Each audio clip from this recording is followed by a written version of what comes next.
All right. Close. Here we go. Here we go. I'm going to start the music. I got to get in the flow. I hope you can talk to Shani anytime. It doesn't matter day or night. Shani, giving you light and love.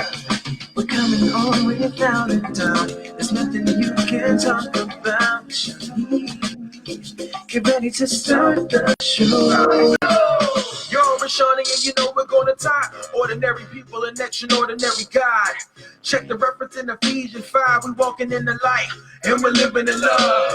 You know with Shani we gon' keep it intact. Cause every Monday got it coming. Yeah, we coming right back.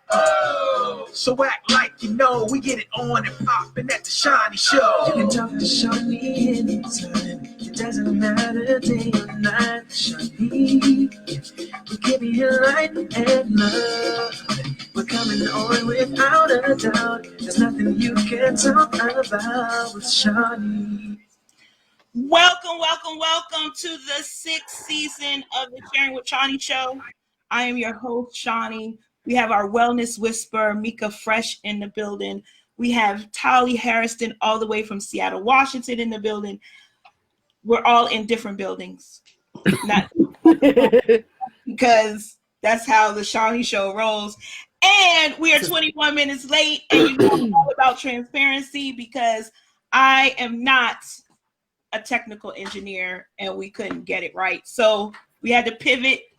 That's the word for 2020, pivot. Although my business coach hates that word, but that's a whole nother topic. We'll get her on later. Good, please. I'm intrigued. What is I'm supposed to do? Right. So a few things. Okay, I listened to your feedback, negative and positive. I got me a bigger chair, so now you can see my whole face. Because every week, everybody kept saying, I can't see your face, Shani. I can't see your face. So constructive. Right. So we got a bigger chair, still having issues with the lights, but you know, it's all good. It's all love. So we're going to get started because we're already late. Mika. What's up? It's been a long time. Shouldn't have left you without a dope beat. Step 2. Okay. Right. It has been though. It has been. It's been. Last time we were on was what? June? We took a little hiatus. Yep. You rocked with me to the end of June, which we usually don't do. We usually start at the beginning of June, but it was COVID. Where were we going in June, right? I don't know. So we're back. We got background noise because people forget that I do a show in my house. It'd be like, I'm just praying. I'm praying like nobody can hear through the ceiling because my 6-year-old is having a fit upstairs. Okay, it is what it is. It's Monday. Right. Okay. So how's your summer been? It's been as great as I could make it. I really don't have any expectations. I just desired to not let this thing take me out, and I survived because of God. Amen. What's happening new? Because I mean, you got the juice bar, you got the children's book, you got the therapy stuff that you do. You know, wellness is not about yoga. What did you say? Wellness is greater than yoga and green juice. Yes. Yep.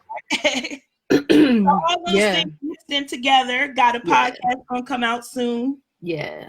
All that.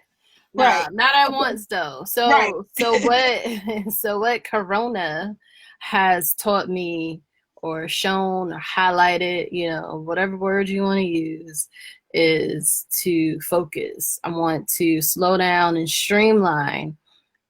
I've always said I have a creative ADD, so I feel like I have a whole lot of ideas and I just be like, God, help me get them all out there. Blah, there you go.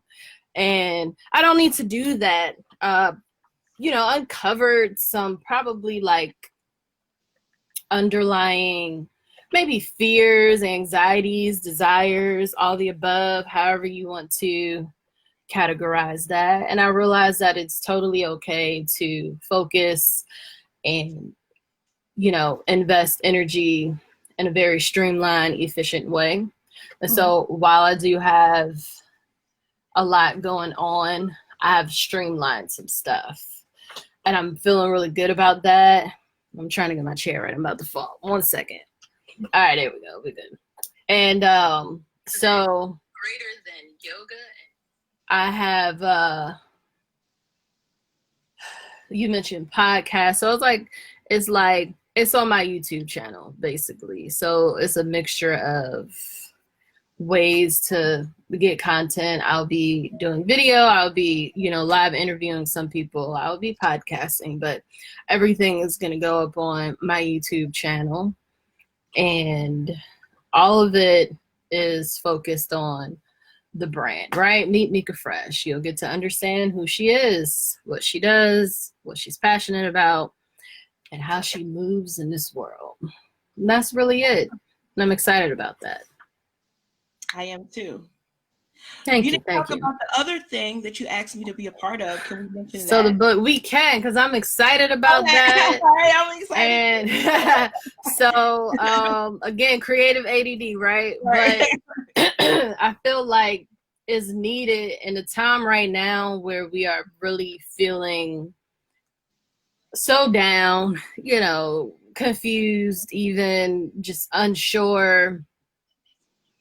I feel, but also there is a lot of political things happening, social unrest. We are just right in the dead smack, 11th hour of voting in a new administration. There's a lot going on, a lot of heaviness, a lot of seriousness, a lot of emotion. So coffee table book is I don't want to release the title name just yet. I gotta secure that. Folks be quick. I watched a few minutes of Gladys and Patty, their battle last night, right? Because I'm a Go Hard Patti LaBelle fan. My mother was too. Listen, let me tell you, I will fight you over some Patty, okay? That's the first concert she took me to at Constitution Hall. We didn't even live in DC. We still lived in New York, and she drove down here for the weekend for the concert. Mm-hmm.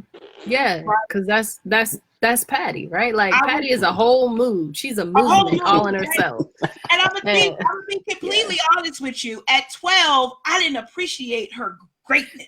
What? I was 12, and I don't know. So bad at me that I wasn't as excited as she was. It's okay. I mean, I get it. I'm a little bit old soul though. My grandmother, she was her and Aretha was one of my grandmother's favorites. So like at 4 years old, just singing along. Yeah. If you don't know me by now, know. My grandmother used to act like she knew people personally. Yeah. And she would sit there and tell stories. If she heard someone do an interview, she'd be like, Aretha likes her cornbread. Yes. I understand that. As if she made it for her personally. Yeah. I love it. Yeah. I love it. Oh, yeah. But, they're battling, right? And the commentary and this and that, whatever. And there is a T-shirt brand that I know. And she already had a shirt out there. I mean, see what I'm saying? So I'm going to hold off on revealing the title until I can, get the legalities in place. Exactly. But the coffee table book, that is, the whole purpose and vision is to highlight Black womanhood, Black motherhood specifically, in a positive, passionate way, because there's not enough of that. Not enough. And as an individual that can, acclaim both, right? I am a Black woman, mother, finally. She's 6, but I've entered motherhood, and there's a lot of darkness when it comes to Black motherhood, the stereotypes, all of that. So this book is just really highlighting the passion, the wisdom that can only be Black motherhood, right? Wisdom that is only we can give these nuggets, because we have a very unique position, perception, and experience in this particular country. And so that's it. It's just a book of happiness. And it's called a coffee table book. It's going to be in full color. All right. And I'm encouraging people to sit it out. It's a conversation piece. It's meant to invoke conversation and connection, unity, and love. Awesome. Yeah. So, for those new to the Sharing with Shani Show, we do a wellness whisper every Monday night. Mika is our wellness whisperer. And you did a promo video over the summer, Mika, but can you tell us, what is a wellness whisperer? Right. A whisperer. So when we say like horse whisperer, dog whisperer, basically it is a subject matter expert on a particular subject. Okay. So Caesar Milan, that's my dude right there. He's a dog whisperer, right? He had a special connection, a special understanding, and a particular way with dogs, and connecting how the dog communicates, what they feel, what they want with their owner. So teaching the owner how to communicate with their pet. All right. So if we just kind of somehow transform that and overlay that on top of the wellness whisperer, it's the same thing. I am connecting individuals, showing them how to communicate, touch into themselves, understand themselves, their goals, their shortcomings, their strengths, all of that, how to tap into wellness. And really what wellness means is a very broad word. It's a very broad word. Hence the phrase wellness is greater than yoga and green juice. A lot of people think that's what it's all about, but it's not. It is, an all-encompassing word basically for inner peace, right? So it is mind, body, and spirit. And I show you how to make that easy, because we make it too complicated. That's all. Awesome. Do you have a whisper for us tonight? I do. Look at that. I do. And it came like a ram in a bush. Because I was like, it's Monday? Is that time? So tonight, the whisper is, do you know the value of unity? And I like to deliver the whisper in the form of a question. That is me. That is how I am. That is who I am. I like to invoke thinking. We don't think enough. Everything is streamlined and done for us, right? So by asking a question, it really does kind of make you sit still a little bit, pause for a moment, and think about what I'm asking. I don't want to tell you how to feel. I don't want to give you your own idea. I want to ask you. I'm exploring and engaging. So do you know the value of unity and why that would be important to your own overall wellness? Unity is needed for survival. Okay? It really is. And as much as we are 6 feet away from each other right now, and we like to, be lonely stoners and walk by ourselves, and I don't have that many friends, and I'm a party of one, and all these other things, right?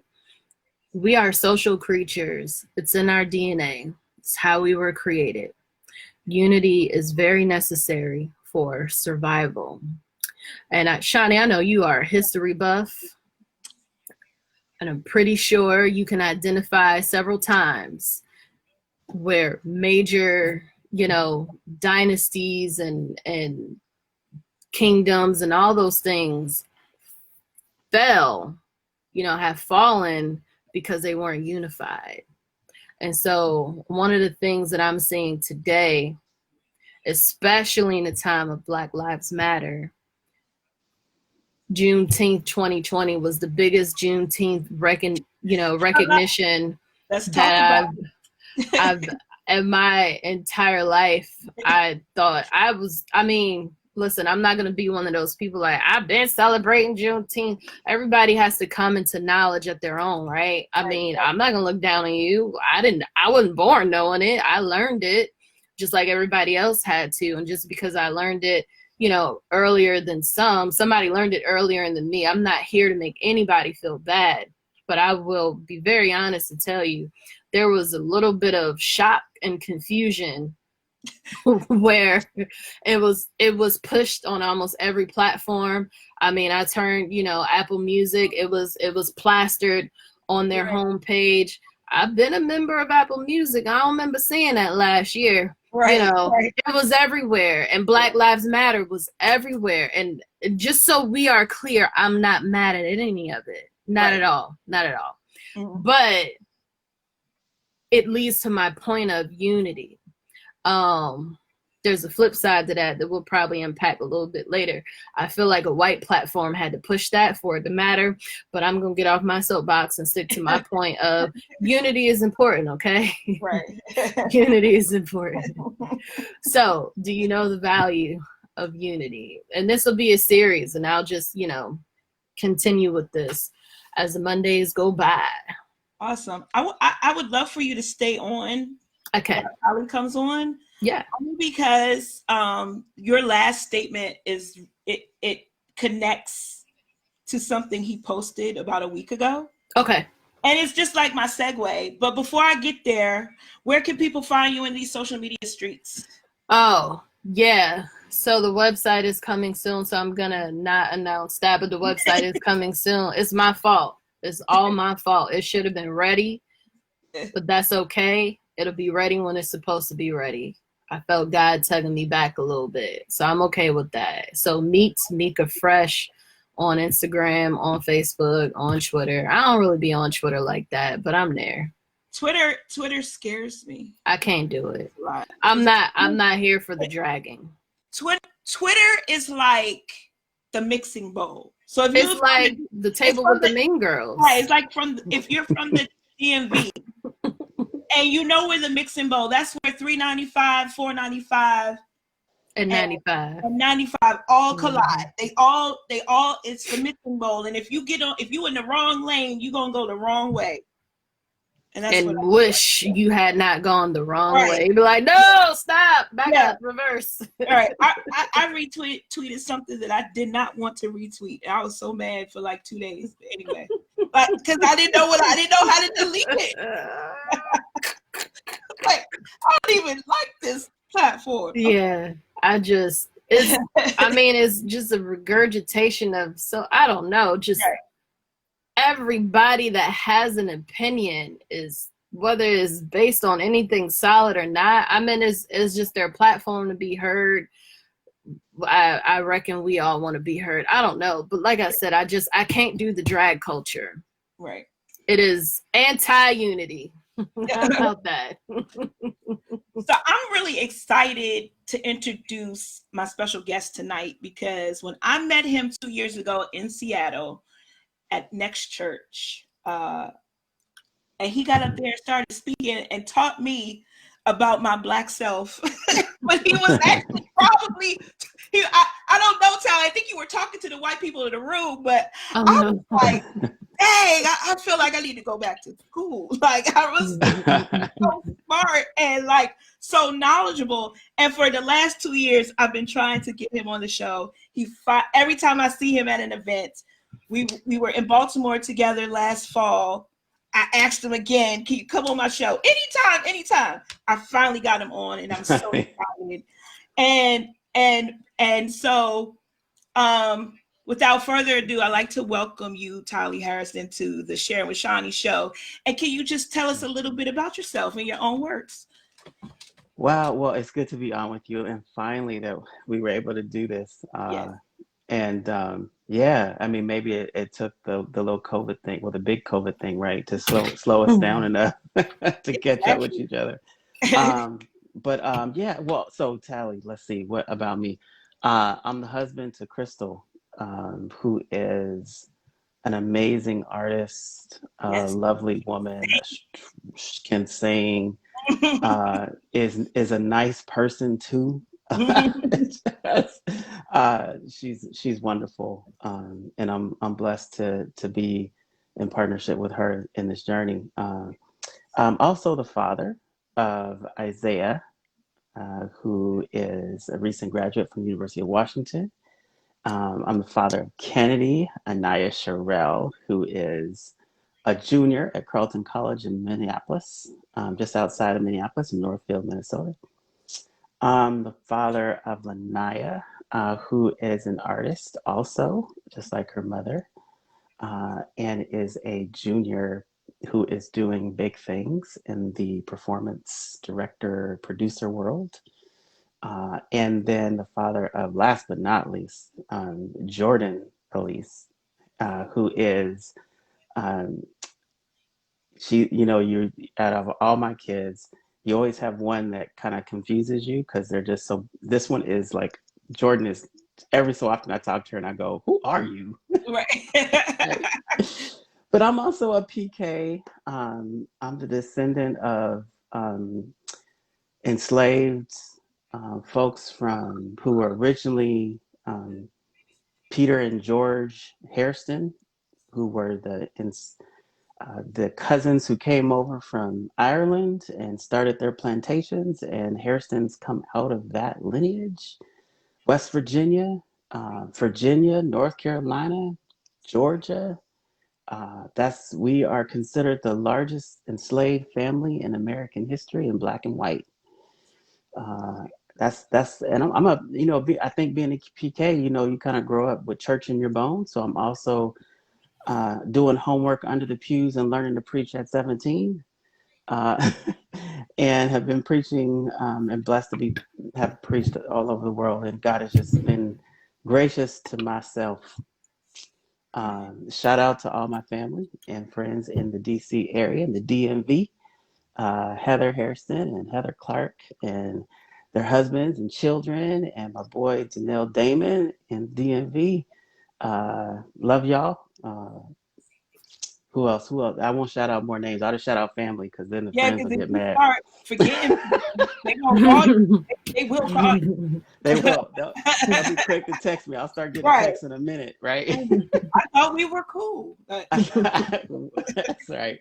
But I've been doing this reconciliation. I started out like working with evangelicals 20 years ago in reconciliation work, and quickly learned that the trap is that evangelical reconciliation is void of a power analysis and void really of being able to look more deeply at the embodied gospel. And so it's a lot of being nice, but not a lot of transformation, right? And so I continue to do work and travel globally, South Africa and different places. And currently, over the last 7 years, have been doing a project in Barranquilla, Colombia, with just loving Afro-Caribbean culture and life, but also working in what it means to do this work, coming alongside of folks who want to transform and do social change in the world. And so, with a kind of rooted in a different kind of good news, if you know what I mean, rooted in a different kind of gospel, a more decolonized gospel, right? So I'm also a PhD candidate, and we'll finish soon here. I'm on Hey. Prayers to that. right. Mika was in school like the first 2 years of the show, and we was just praying every day. Mhm. Oh, I'm still praying. I'm a 4 a.m. trying to write this thing person right now. It's like, yeah, that's life as a PhD. It's a journey. Yeah. Yes. Yeah, yeah. But that's just a little bit. That's a little bit. Just a little Just a something. little bit. Just a little bit. So your topic today is fragile faith Christians, and I was like, okay, all right, Tali, speak on I it. like that. Say more. Right. So, well, I think part of my own journey. I'll start there with my own journey. Is just trying to come to an understanding as to why our faith is so fragile. Like, why do we need? I'll just a basic claim here. Why do we need human institutions to carry the water for our faith? Right? Why do we need a party to carry the water? A Democratic or Republican or a governmental institution? They're totally institutions that are crafted out of the minds of humanity to carry the water for our faith, right? Isn't our faith bigger than man-made institutions? Because what ends up happening is you get this, well, I don't know about Black Lives Matter, the organization, but I support, Black lives. Well, name an institution that you are 100% on board with that doesn't cross your ideological, boundaries. Because I know as much as I love the church, and the church is my mother, but I'll go with scripture. The church is my mother, but she has a tendency to whore herself.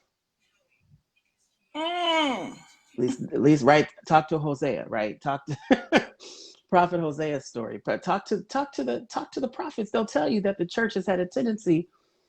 And so, if here I am trying to understand how we expect human institutions to either carry the water for our faith, right?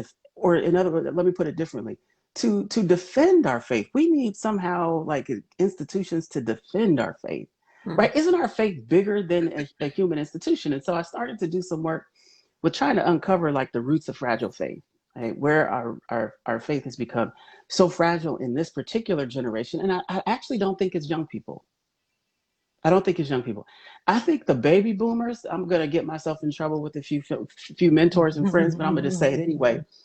I really think the baby boomers grew up in a particular genre of Christianity that was a mile wide and an inch deep, right? Because if they did their Sunday morning and did their Sunday school and you know how we grew up in church, you know how we grew up, we went to church at least I did. I grew up Sunday morning, Sunday school, Sunday morning worship service, Sunday afternoon and Sunday evening at the church. Tuesday Bible study, Wednesday choir rehearsal, Thursday youth meeting, Friday saints meeting, and Saturday we clean the building, we clean the church. See, but the mile wide and the inch deep doesn't come from how much I was a part of the church in terms of its participation. The mile wide and inch deep comes from being unable to see your faith rooted in something beyond the human constructs that we create. And so now that we have COVID and we can't meet in a building, where's your faith? Is it limited to the worship service? Right? Is it limited to the practice of showing up on Sunday? You mean you can't show up to be the body of Christ in any other way than at a time on a day? As if Jesus waits for that moment to show himself? I don't think so. Like that, if that's the case, then we've got a real fragile faith. Like our it's paper thin, right? It can't hold no water. Absolutely. I feel like this just goes to my whole journey as a Christian, right? Like I had to hit rock bottom to realize I didn't even have a relationship. And so the past 12 years has been this pretty much reconstructing what I learned, right? And I'm probably going to hurt feelings too, but I didn't learn anything in my youth that could sustain what I was facing. I didn't have anything to hold on to. So it was it was trying to figure out this faith from a perspective of how can, like, I was 35. Sure. I realized I didn't have a relationship with Christ. And so my mission since that day has been, I don't want people to wake up at 35 and been in the church all their life and realize they don't even know him.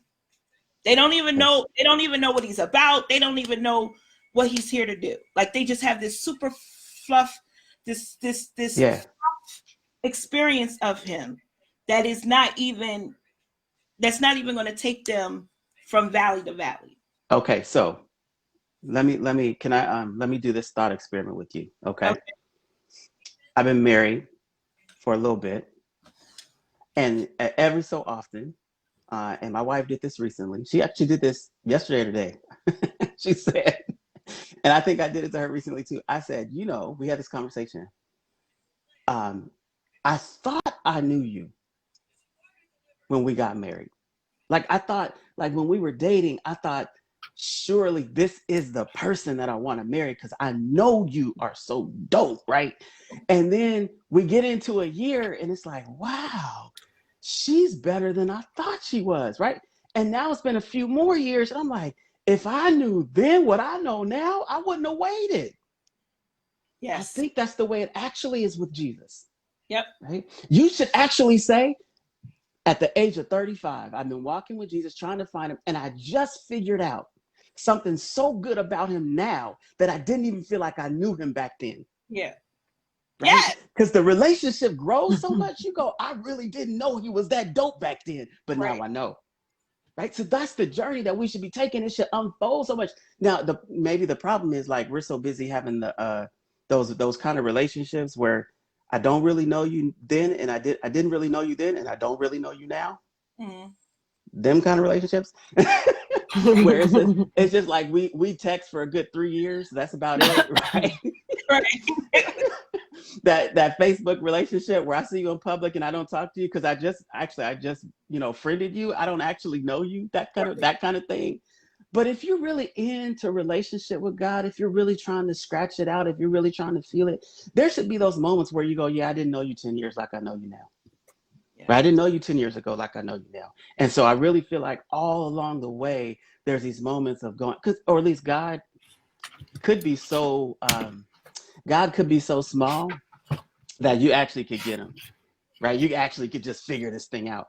I don't want to be that cat that figures God out. I want to be that cat that goes, man, tomorrow is just another experience in going deep with a God I thought I knew the day before. Yeah, that's what keeps it fresh, I think. Right? And then I think it's also being able to be vulnerable. Because if I liken this relationship to our human relationships, I find myself in a new relationship after a long time of being single and coming into it with a different perspective. Of course, sure. I'm wiser, I'm older, and I really don't have time. Like I don't have time to be starting over and over, right? Mm-hmm. And so there's this vulnerability that I recognize in myself that I didn't have 10 years ago or 20 years ago. And it has caused me to experience something greater than I didn't expect because I've let my guard down. Now, I don't know how to. I guess you just know when to do that because I don't want people asking me, well, how do you let your guard down and you've been hurt? And I don't really know, but I think you just know. I guess it's one of those test the spirit by the spirit type of experiences. But I feel like we got to do that with God too. Like he created us. So I know I'm being very superficial with my relationship. Like I used to God, I need money for this light bill. Like what? Right. Right. And what God would do is say, write a book. And that made no sense to me. Right. But in that whole experience, that is how I'm like, it's blowing my mind right now. Right. So. Right. I think the opportunity we have in this moment, right, in this traumatic moment, in this pandemic moment, in this protest moment, is to see our faith get roots in ways that it has not before, right? To see our faith get rooted. And I think the opportunities that we have historically, our forefathers and mothers used opportunities like this to root our faith, right?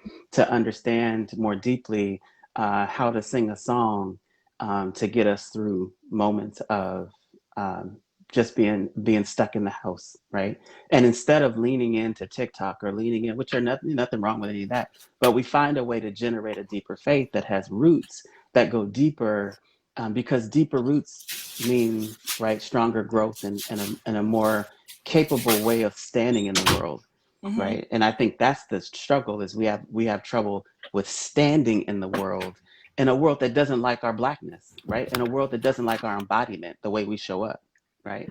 That it doesn't like us that way. So if I show up with confidence and because I'm rooted in my purpose and I'm rooted in my identity and I'm rooted in who God has made me, that's gonna activate some resistance in some folks. But then with resistance and roots comes wow, Sister Girl's going at it right now over there. Yeah. Somebody, like, yeah. What's like, what is that noise? I don't know if you can hear us, but you might want to. But we're live anyway. That's what right. happens. That's what happens. That's when you Facebook Live. That's right. That's right. Right. That's what happens when you Facebook Live and you do who was it? The two cats that did the singing competition or the singing thing and they couldn't get it right, and one group didn't know how to IG Live. We are not Teddy Riley and Babyface. Come on, Tali, don't do us like that. We just had a Teddy Riley Babyface moment. Hold on. My whole laptop fell, y'all. I'm sorry. He was just a going. He was dancing to no music. So, this is fun. So one of the things that I enjoy doing is reading your posts, because you say some of the most profound things. And this is one of the things I wanted to come back to with Mika talking earlier about unity. And I was supposed to write it down because I knew I was going to forget. So Mika, I hope you remember what you said. But you posted a couple days ago, Tali. White folks support a Black Lives Matter as an organization are often informed by whiteness first, which is in part the problem. Racism teaches you that your beliefs or interests come before others' existence and wellness. So to affirm all lives, including female lives, Black and brown lives, gets conditioned on whether those lives believe in government or economics, like whiteness believes. This is one reason you are conditioning the statement, Black Lives Matter. Unconditional love of all creation is ironically trumped. And it goes back to Mika's point of how Juneteenth, how, you know, the influx of, like, the importance of that was so heightened this year. And what was your statement, Mika, earlier, that it took a white person to make that important? Yeah, it took a white platform to push that. Yeah. And I felt, I was like, that's what made me remember when she said that. I remembered your post from so can you talk a little bit more about that topic? Well, yeah, so that was crazy. That was crazy. And that was crazy because, so check it. I do this. I'm a part of a research team that does physics and education and equity research. So physics, education, and equity research. And I've been doing it for about 6 years now, right? So the latest grant with the National Science Foundation, we're doing research on something called whiteness, right? And what we realize is there are a few constructs for whiteness that are overt. They're all implicit. Yes. Right? They're all implicit, which means they're hard to materialize, right? They're hard to make material. But one of the early writers of critical race theory spoke to this, that whiteness is material and shows up in things like property and shows up in things like normativity and legal understandings of embodiment, right? So I was messing with that. And then I started to realize when we've been doing this work recently and writing several articles for our research. And I was like, wait a minute. So you're going to condition whether Black Lives Matters as to the organization largely based on how you identify a system of beliefs that are not Blacks. They're not based in Black origins and Black constructs and Black existence. They're based in white existence. White existence is largely conceptual, right? It's a conceptual understanding of the world. So to think in terms of whiteness, we began to think about ways of creating what we call decontextualized ideas, decontextualized notions of ideologies, right? So all of science is largely decontextualized. You're studying the other. You're not studying an embodied reality, you're studying a disembodied reality, right? You're studying something that's denatured. So when I started to piece that together, I was like, so what you're telling me is I have to argue with you about the validity of Black Lives Matter as an organization simply on the measurement that you provide me. Like, that's like giving me a ruler that's 12 inches too long and saying, see, you're short. Mm-hmm. Right? See, you come up short because you don't measure up, because here you go, look at this and look at this and look at this. In fact, things like um, they tend to be more Marxist or more socialist, when many white evangelicals can't tell you what Marxism and socialism is, or that they participate in it every time that they go to church. Mm-hmm. Church is designed in part as a social organization, right? And but yet that's right. Or when they pay their insurance bill. Right. Insurance is socialized. It's socialized medicine. It's socialized insurance. Most of our democratic representation is socialized in its construct. But that's not how they will go. Well, that doesn't matter because, right, that's not important. What is important is that's because you're using your ruler to measure Black bodies. And what we know is that measurement, you have always done that measurement and come up, you measure us short every time. But yet after 400 years, we're still here. Maybe your measurement is wrong. Mm-hmm. I just like listening to you. How can people get in contact with you? Like if they want to invite you to their church or whatever, you travel all over, you speak, you preach. Yeah. How can people contact you, Tali? And when is it coming out? I don't even know if you have a book, but you need one. Yeah, we're working on two books right now. And I'm taking my time. One of the most powerful moments I had in my life, there were two. One is, I'll answer your question, but there are two powerful moments in my life. One is on a project in South Africa.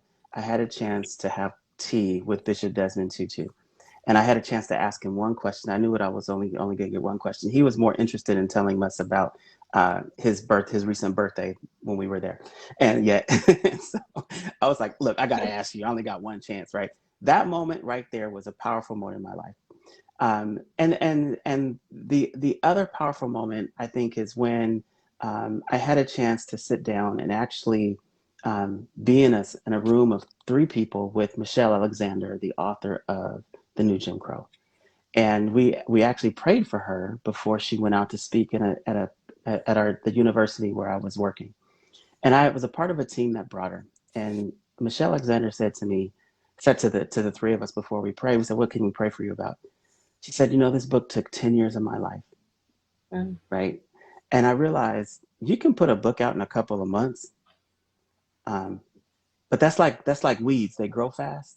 Mm-hmm. And they die fast, right? They just boom, they show up anywhere. They don't last long. I want something that has roots. And so I've committed to writing something that's more like what they call magnum opus, which is more like a my life story, and being willing to tell that story and what the things I've learned about this journey doing this work as the descendant of an enslaved people, right? So my commitment is to my ancestors to do that work. And so eventually it'll come out. That was a long way of saying, yeah, I'll get to it because it matters. It matters to me to do it well. How to contact me? The best way to contact me is probably like Facebook Messenger, but that's just because I'm a private person.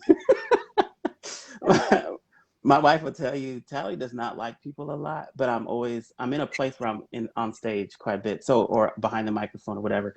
So I really use Facebook Messenger. If you want to contact me, just go look me up on Facebook or Instagram, and w.tali Hairston. You can find me on Facebook or Instagram. I am on Twitter as well, Tally206, I think it is, but I don't like Twitter either. I'm on Twitter to be nosy. That's what I do Twitter for. I'm like, let me find out what they thinking. Like, Twitter's like a good research platform. I get to find out what it is, right? It is. It's a research tool for me. That's all it is. And then you can reach me at Tali, Tali at CPRES, SEAPRES.org, because I am the Director of Organizing, Advocacy, and Development for the Seattle Presbytery. So I get a chance to work with about 40 ministries and churches in the Seattle region in the Presbyterian world. So, yeah. So we have some comments. People, I can't tell who was listening, who wasn't in this room. I don't even know if I like this, but I'm texting people, can you see us online? You can, because we got some feedback. So they said that you are really deep. Someone else said, oh, my own child is listening. She never listens, but she quoted you. She said the church, she quoted your statement on the church is my mother, but she tends to whore herself. And then she said the one, not the two. So that's an X thing, a Z, a Zoomer. She's a Gen Z. Someone said they like Michelle Alexander as well. She has and your comments on maybe your measurement is wrong. It's resonating with people as well. So I thank you so much for coming on tonight. It's so good to be with you. Yes, it was awesome. Listen, every year, the first show always has some bumps and curves, and we navigate. I got to bring my business bestie, friend, mentor, business, because she hates the word pivot. She just did a whole rebrand, and she's like, no, we're not going to call it a pivot. I forgot what we were supposed to call it, but we had to pivot. Anyway. I think it's like one of those words. Remember, do you remember last year and maybe even the year before, the word was like, the phrase was like shift in the atmosphere. People got tired of that really quickly. So maybe it's just like one of those. There's a shift in the atmosphere. Right. Everybody was like, don't you say it's a shift? And it could just be one of those things. And I'll probably lose friends too, but you remember, and then every conference was con. It was con, Comic-Con, everything was a con, everything was a con, right? Right. Oh yeah, because we tapping in now. We tapping in. Tapping in. Okay, tapping in. But yeah, so I thank you both. Mika, thanks for staying on. Sorry for the noise. Everything that I was sitting on just fell. Laptop fell. All that fell. I was just like, oh, snap, get it back. You can hit mute and everything. Mika, you can read the comments later, but they will talk about you too. They'll talk about that. Oh. What is she doing over there? Oh, Lord, I was falling. I thought she got into a fight with somebody. Right. I thought she was scrapping. Right. Fair. Right. Fair. It's all good though. Those kids, right? Listen, this is the Sharing with Shani Show. I'm glad we started off season 6 like this. Yes. Grateful to you, Tali, for being on the West Coast. I know it's probably dinner time right now, so family time. So I appreciate you and your time and your wisdom tonight. No, I'm about to throw some stuff in a bag and head down to Oregon to meet with white pastors. So y'all pray for me. Praying. And Mika, thank you for coming on. So next week we have a panel. It's going to be a panel. We're going to uplift Black entrepreneurs doing great things. So we have a 13-year-old all the way to I'm not going to give people ages, but they started 13. That's going to be awesome to hear this 13-year-old. She is my niece, but she still got a business. So there we go, right? So that is going to be our show next week. This is the Sharing with Shani Show, highlighting ordinary people working for extraordinary God, sharing love, light, and life. See you next Monday on Facebook Live. there's no issues, technical issues. Thank you so much, Tali.